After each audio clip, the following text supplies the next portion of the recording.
Hey everybody, Farmer Jane. Hello, and Mike. From Earth Care Farm. We're here at the end of April and we're just going to show you what we have going on in the home garden so that if you're gardening with us, which a lot of you are, which I love, you can follow along with what we've been up to. This week has been the week of planting lots of seeds out here.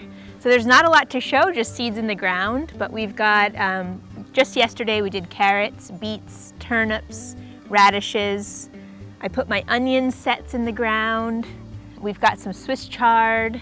We'll show you some of these things too. Our peas are popping up. We've got 2 rounds of peas. We'll probably do 1 more round of peas. We've got spinach coming up. Asparagus has started coming up. And Jane did it all. She said we. She did all the work. I had an intern help. So. My advice for you older farmers is to find somebody to transition the farm to.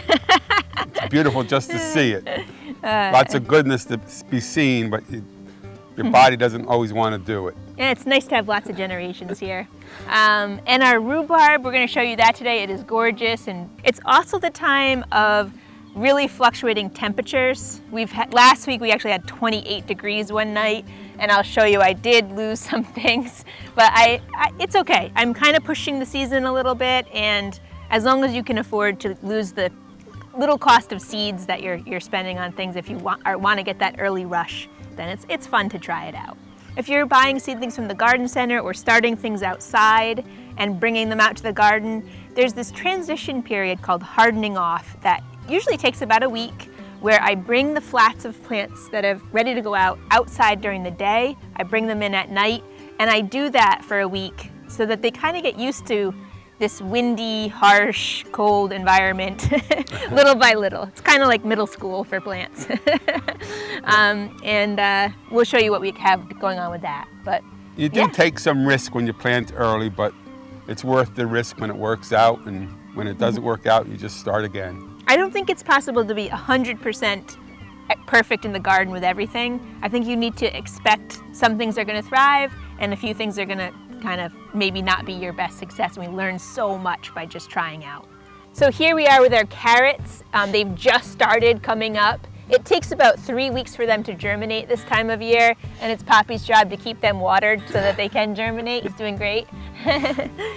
We have our peas here that are coming up. They're just about to make it to the first rung of the trellis, which is exciting. This is where we've sown our beets. And this is the cauliflower I wanted to show you that did not make it through those cold 28-degree temps last week. A little bit of thyme under Poppy's feet. Another bed of peas and some spinach starting to poke up. We have some Swiss chard down there that's, it's tiny. This is April. This is what April's like. We'll take a peek at the asparagus in this bed, just starting to come up. Came up a lot from yesterday. Yeah, I love, every morning I like to check the asparagus because it's just amazing how fast it grows right now. And then we have lovage, one of my favorite herbs. It's a real, it tastes a lot like celery. It's a great one. Birdie dog on that bed. And then these are onions and leeks. I mean, they look like tiny blades of grass right now, but they're going to be quite substantial in a little while. So here we are in the rhubarb patch, which again, you could watch this grow overnight. It's really fun every day to check it. It's like a hedgerow now. Just end of April. We're just starting to pick this week and sell that. And most people just pick in the spring. It seems to be a spring crop for to make your strawberry rhubarb pies with and whatnot. But you can harvest it all the way to the frost. You can harvest it all season as long as you don't strip the plant. Take a little bit and leave some. Yeah, we take, maybe not even a third of the stalks each week, and they seem to just grow back. If you're a gardener, I suggest you get some because these perennials are wonderful. They just keep coming back every year. They do, and I keep finding morel mushrooms growing in them. There's some kind of cool relationship between the morel mushrooms and the rhubarb, and they're such a delicacy. So here we are. This is where I've put my seedlings to harden off. These are going to go out this week. We have some lettuces, Swiss chard, a little bit more onions, bok choy, broccolis, kale, and a few herbs. So they're just getting a little bit of this direct sunshine and a little wind, and I don't water them quite as much, just kind of getting ready to go in the garden. And then you'll see, and here's our high tunnel. It's not heated in here, but it's just quite a bit of a head start from what we have going on outside in the garden. Really fun structure to have. So we have some beautiful romaine lettuces coming up. some Swiss chard that's overwintered from last year, little tiny celeries, claytonia, one of my favorite greens, pea shoots, which is one of my son's favorites.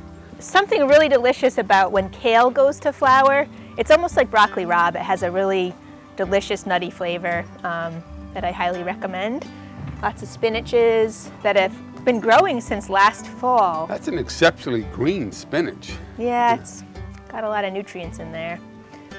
Beautiful kales, Hunsai Thai, it's a great green that we have. Some sage, a beautiful little head of lettuce over there, butter crunch.